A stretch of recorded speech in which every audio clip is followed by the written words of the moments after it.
3D prison planet is like a stepping stone for the fully developed human consciousness. This is the stepping stone. It is a beginning. If you are a seed, this is the underground process.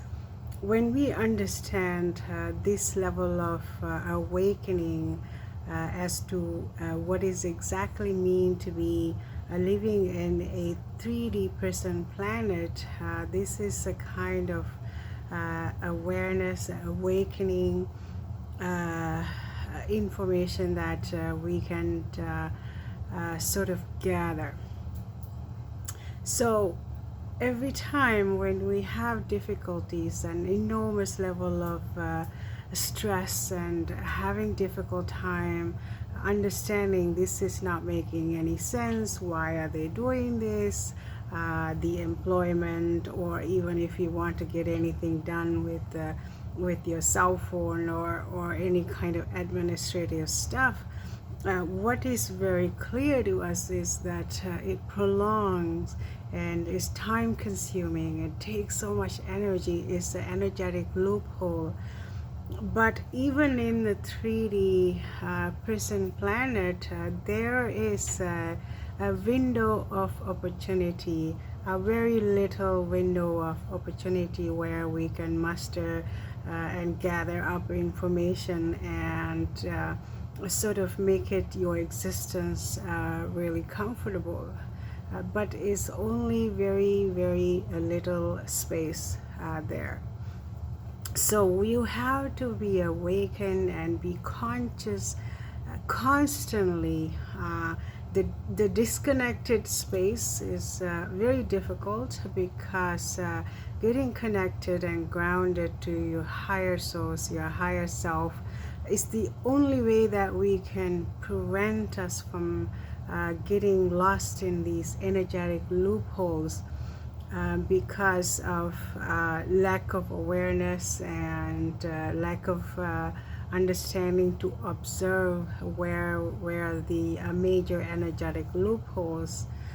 So when we are thinking about the 3D prison planet and how we are exiting, it is important to understanding about the karmic cycle. It's keep on spinning.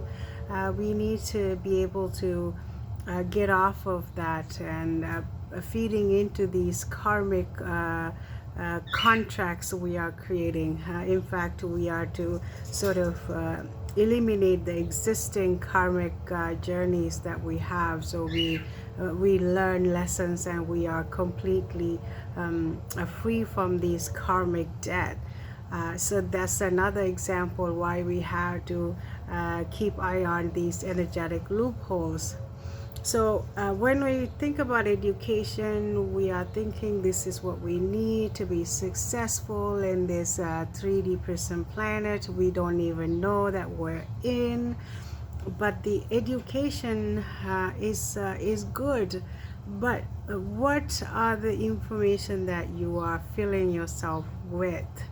A repetitive programming and task, and we're doing, and then we get into agendas which is nothing to do with enhancing your life. You're just getting used for agenda or another level of programming. So you getting in line with the parasitic lining. This is where you use your energy and your time, but is not focusing on liberating yourself and exiting this prison planet. So the education, we don't want to be disrespectful towards these people who put enormous level of time and energy creating or gaining this educational wisdom. But it is like a sandbag. You continue to go around land, you keep putting in more sand because this is what information is like. So you're filling your mind, body and spirit with the level of information. It becomes heavy burden to carry, but only way out of prison planet is internally. This is how you get out of the mind of this prison, because entrapment happens everywhere. We are to pay attention these energetic loopholes. So in the spiritual community, like shining a light, I think we tend to be selective about the information. We're very we talk about the unconditional love. We are all in one in all. So the collective consciousness. We talk about all of these things, but very quickly they mention, well, we can't really let people do everything. They have to figure out their own. We cannot force people to do things. So the information become a little bit of mystery there. So I don't agree with that, because if you're resonating with every character out there, you just don't want to give them the runaround and sending them another wild goose chase when you know you can shine a light.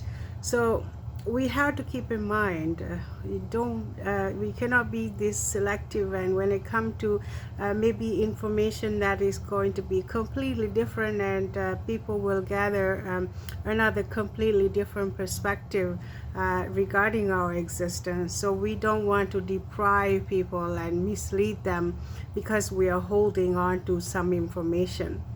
Just for example, I have all these perfect lightings in my house because I like a nice soft lights. I can't stand anything that's shining from the ceiling, the fluorescent. It's just it just makes me angry even to see it. But they are there. So every now and then you turn on this light, you get all the spider webs and the dust particles. I think I'm a very clean person. I take care of all these things, but it doesn't mean that they are not there. So you get a little glimpse of all the things that need to clean when you put on this light. So what happens though, when you are a light worker, when you put on that light, you cannot be selective what you're going to expose. Everything that needs to be exposed, is hidden, is going to come to surface with that level of lighting. So information is the same thing. We cannot be selective. Oh, we mustn't say anything. People have to go through their own journey. But it is true.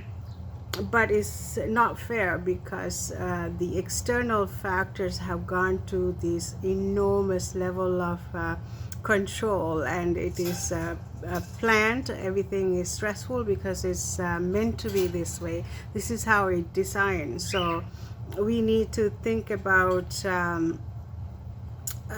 showing people, putting this light on. And if you're a light worker, if you care about the spiritual elevation of our human species, we cannot be selective what information that we're going to choose, because it seems like it doesn't say anything about unconditional love when you say that. So it's a good thing to start showing people a helpful nudge, because if you have a little peace of mind, if you have an inner peace, if you have healthy boundaries, if you have awareness to where is the most energetic draining happens, these loopholes, is important to share with the public. And this is what it meant to be a light worker.